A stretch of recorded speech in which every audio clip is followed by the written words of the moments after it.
Hello everyone and welcome to episode 9 of the NEPHILIM Look Like Clowns series. Now if you're new to the channel, this is an ongoing series. Here's a link to the playlist you can see on my channel. I'll leave a link below.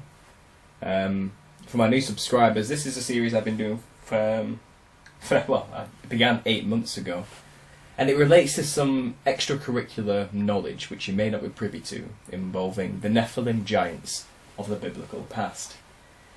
Now, the giants were the offspring of fallen angels mating with human women, which we believe now were on Cain's side of the lineage of Adam, not Seth's.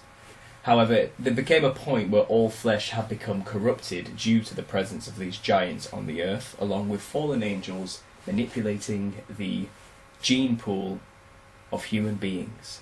Noah and his family were the only human beings left. So God sent a flood to wipe out the corrupt flesh that was on the earth, and that phrase will become relevant by the end of this video. So mankind could start again. Some essences of the Nephilim gene did survive the flood, it seems, as there are corroborating flood stories, like the Epic of Gilgamesh, in India, I believe, which shows a Nephilim giant striving to survive the flood in a boat.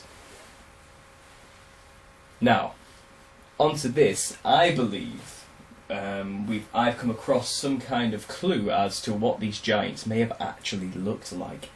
And I think the modern day clown, which we have come to know today, like your Ronald McDonald as a generic example, is a caricature of the Nephilim giants of the past, because they are understood to have white skin, wild red hair, and were cannibals, so perhaps they had a red nose and blood around their mouth, not dissimilar from the modern day clown which entertains our children today.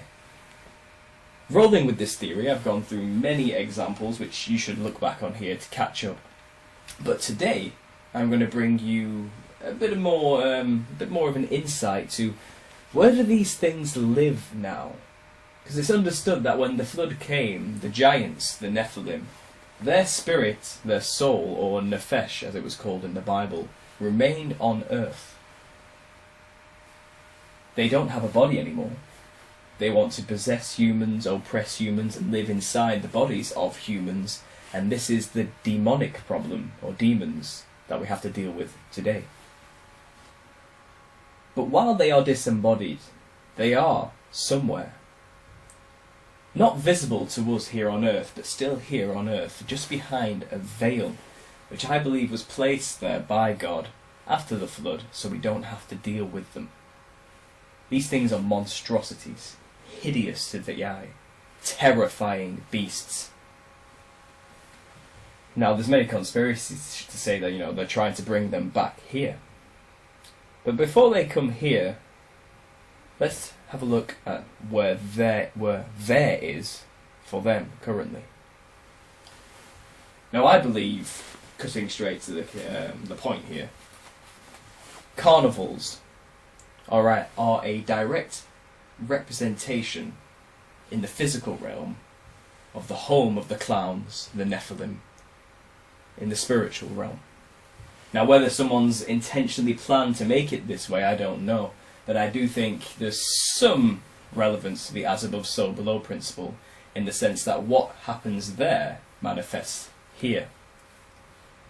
So getting onto it, let's look at a few carnivals. Now, a carnival is this place where we have a big wheel of flashing lights and spinning circles and spirals and psychedelic patterns, colours, noises, just overwhelming the senses of every child or adult that goes to these things.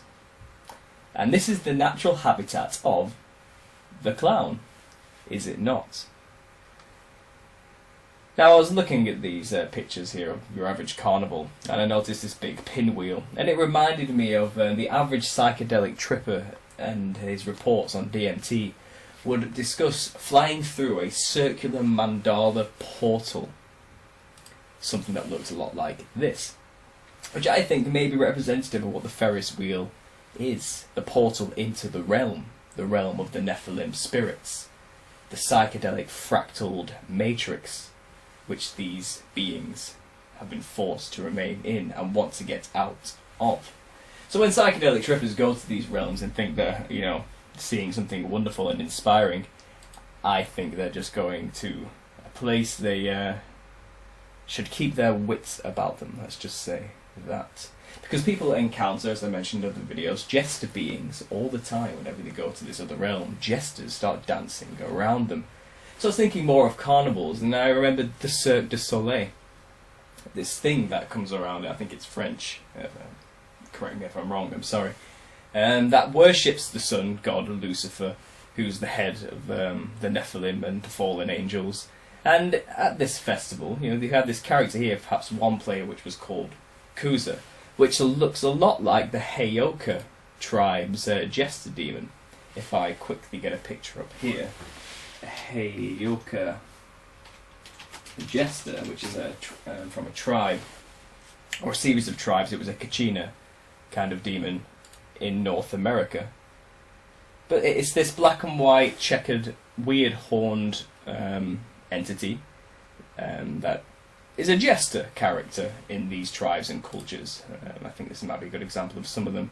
But this one here is another good example with the black and white fractal lines. Black and white fractal lines, I believe, are symbolic of the matrix these things are within.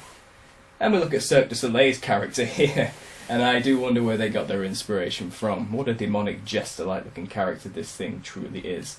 Look at these things, look at these people, contorting their bodies in weird shapes, performing fantastic feats, flying through this dark void they seem to be dancing within, which I think is representative of their home, the fractaled matrix, where these funky, psychedelic, clown-looking entities dwell. Now, carnivals are one thing. We have fun fairs, which is a very British colloquialism for these type of things. A fun fair, which can travel from town to town, usually. One's coming to my town very soon, in fact. But look at this place, it's definitely, seems to me, symbolic and representative of spinning wheels, wild symbology of a crazy realm, a crazy world where crazy entities and jesters live.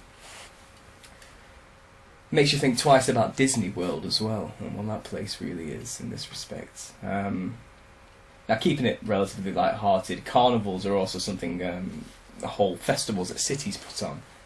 Mardi Gras is a good example in New Orleans, where the jester and the clown is venerated as some kind of godlike symbol and figure, and it's a time of debauchery, and we'll just say fun, shall we? But sin is obviously rife from a Christian perspective at a festival like this. But the clown is a prominent feature. It's always kind of manifesting out of the psychedelic swirling patterns, and well, I think I've figured out what these things really are and what these people are actually venerating, whether they know it or not. Now, what got me on to thinking about carnivals is my mum, funnily enough, gave me a book of Ripley's Believe It or Not, showing me about this festival, the Carnival of Basel, which takes place in Switzerland annually between February and March in Basel. And it's one of the top 50 local festivities in Europe. Now, what these people do is, about 4 in the morning, dress up in these epic costumes they create of, surprise, surprise, what looked to me like jester, Nephilim, clown, demons. Always have the wide, big grin, the red mouth. But look at these things. Wild red hair, porcelain skin, just exactly how the Nephilim were described in the past and by some Native American tribes who have dealt with them in recent history too. But these masks these people in Switzerland create are huge, and they always have white skin, and accentuate the features and make the head look big like a giant, and they look terrifying and absurd. But look at these things. Let's just have a quick look. Why is this a festival in Europe where people celebrate these monsters? And going back to Morris dancing, this is something similar. We're in very similar garb, and even Morris dancers don't really know why they do what they do. The reasons for these festivities and dances are lost in the midst of time. Well, I'm bringing it back to reality, and I think we know what these people are really venerating, whether they know it or not. These are echoes of the Nephilim that once were here on the earth, still being worshipped today. Look at these things. Absolutely terrifying. Now I get, this is just a bit of fun to the locals. Don't get me wrong, I'll put this down fully, but when you know about the Nephilim, and what I've been revealing in this series, this is damning. This truly is the big red nose, angry looking mouth, the fractal multicoloured clothing, because they're in the fractal matrix. Now Carnival, if we break down the root word of Carnival, it's from caro or carn, which means flesh, and levere, which is to put away. Now, to put away the flesh, or a time of merrymaking before Lent, it can be translated as to remove meat, raising flesh, farewell to meat, to put away flesh, to remove meat. So yeah, it's about the removal of flesh, which is quite interesting when you consider that in the days of Noah, when God flooded the earth due to these monsters running amok everywhere and killing all the humans and genetically engineering them, it says in the Bible that all flesh was corrupt. All flesh was put away.